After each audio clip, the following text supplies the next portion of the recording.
The envelope taped to our door wasn't another routine HOA notice. It was the first salvo in a battle we never anticipated. I can still see Sarah pulling it off the frame, her forehead creasing as she read it aloud. It was a formal complaint about excessive noise, written with a sharpness that twisted your gut.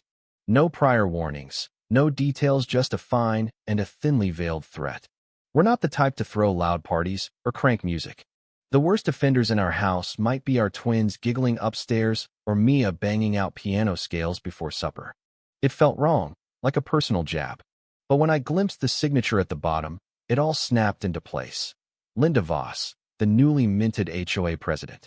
I'd heard whispers about her from a neighbor: polished outfits, cutting remarks, a newcomer acting like she owned the place. Before I'd even finished the second paragraph, I knew this wasn't about noise. It was about power. And it was only the start. The next morning, before the grass had dried, I spotted her across the street. Linda stood there in a crisp tan suit, her gaze locked on our second-floor window, one above the boys' room. When I stepped out for the paper, she gave a brisk nod and walked off. The air felt heavier.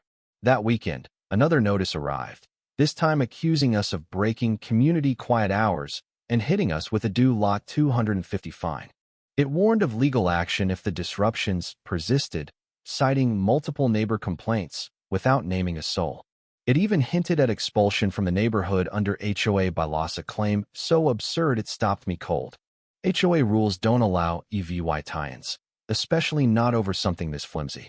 Sarah tried to stay positive, insisting it was a mix-up. So we invited Linda over for coffee the next Sunday. She arrived late, refused a drink, and kept her sunglasses on at our table.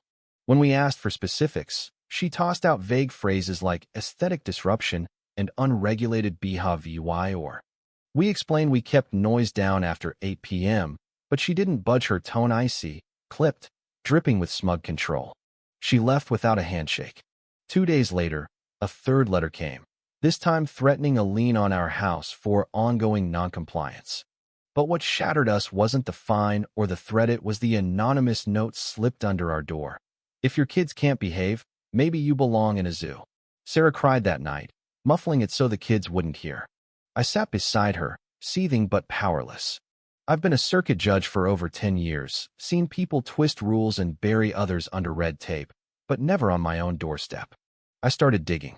Linda's name surfaced in old online threads from other neighborhoods, always tied to HOA drama, grievances, and abrupt exits. She left a wake of rattled communities, a pattern of control. At the next HOA meeting, I watched from the back as she ran it like a dictator, dismissing questions, silencing objections, steamrolling the agenda. One neighbor mentioned fines for their wind chimes. She cut them off mid-sentence. She wasn't enforcing rules, she was making them up, pushing out anyone who didn't fit her mold, one letter at a time. I began gathering evidence, copies of notices, timestamps, security footage, neighbor accounts. If she wanted a fight, she'd get one she couldn't dodge. 2 weeks later, Sarah texted me in a panic from home while I was in court. She posted an eviction notice on our door. I raced back to find itered ink, taped over our welcome mat, stamped with the HOA seal. It was fake. She had no power to evict. A neighbor snapped a photo and posted it online. The community group erupted: confusion, fury, questions. Can she do that? No, she couldn't. But Linda didn't care about legality, she craved dominance. She didn't know I'd been documenting everything. I wasn't going to shout or protest, I'd dismantle her with law, evidence, and exposure. She had no idea who she was up against. The next morning, over tepid coffee, I reviewed every scrap she'd sent. Notices, envelopes, that cruel note, the sham EVY tie-in paper. I cross-checked the HOA bylaws. Her actions weren't just overreach, they were illegal. Misquoted policies, unauthorized threats gone rogue. I filed a complaint with the County Housing Authority and the HOA Oversight Board, attaching every document. Then I tipped off a local news outlet running a story on aggressive HOAs. I stayed off record, letting the community's voice lead. By nightfall, the online group buzzed. Residents shared their own run-ins. A retired couple fined for noisy wind chimes. A mom cited for toys in her yard. None matched actual rules. Suddenly, I wasn't alone in this. 3 days later, The county opened an investigation into our HOA, Westwood Pines.